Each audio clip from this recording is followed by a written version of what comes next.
Mercredi dernier, la pluie tombait à grosses gouttes et la brume envahissait la vallée des hautes mines de cuivre du Tillot.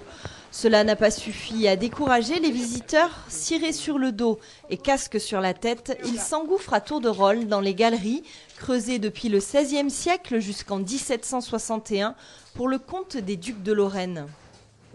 Au départ, les mineurs qui sont venus travailler ici étaient pour beaucoup originaires de zones germaniques, donc de zones minières plus anciennes, donc toute une population qui est venue faire profiter en fait la région de son savoir-faire, de son organisation, de son outillage, des gens qui se sont implantés et puis qui se sont intégrés disons, localement, qui ont formé aussi au fur et à mesure donc une main-d'œuvre locale.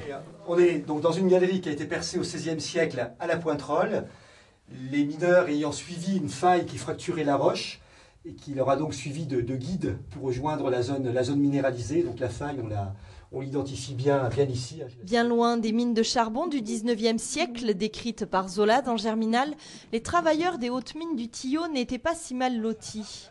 C'est humide, c'est froid, les cavités sont étroites, donc les conditions de travail étaient dures.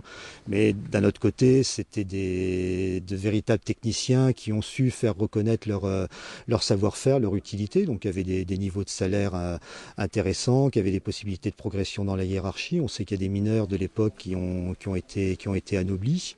Toutes ces connaissances sur le site nous viennent du travail de la Société d'études et de sauvegarde des anciennes mines, la Sésame, qui fouille et explore ces galeries depuis 1985. Le site, qui accueille en moyenne 18 000 visiteurs par an, propose également un musée au pied de la montagne où sont exposées les découvertes archéologiques.